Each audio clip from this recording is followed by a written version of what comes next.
Dolly kind of intuitively and instinctively laid out the essence of the response, which is we need to put money in people's hands as quick as possible.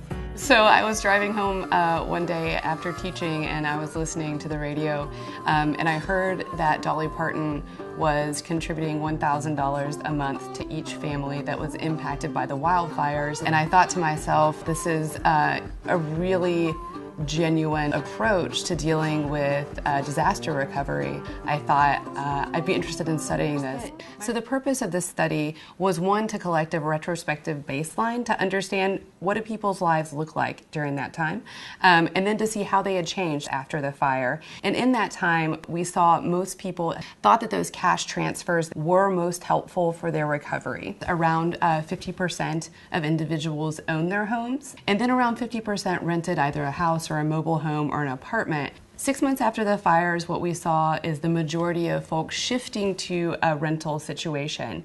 By the 12-month mark, we see a more even distribution where 50% are renting and now 50% are owning.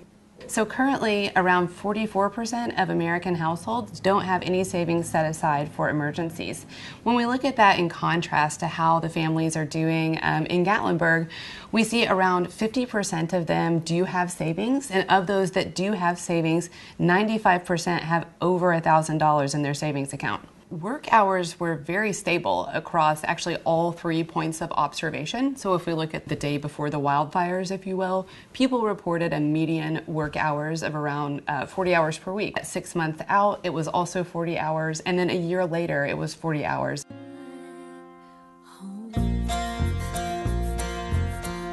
I always feel like at the end of the day that any kind of program or approach that's built on the belief that people are smart, they're good, they know what to do, and you trust them to do that, that when you sort of ground something in the positive sort of perspective of humanity, then positive things happen.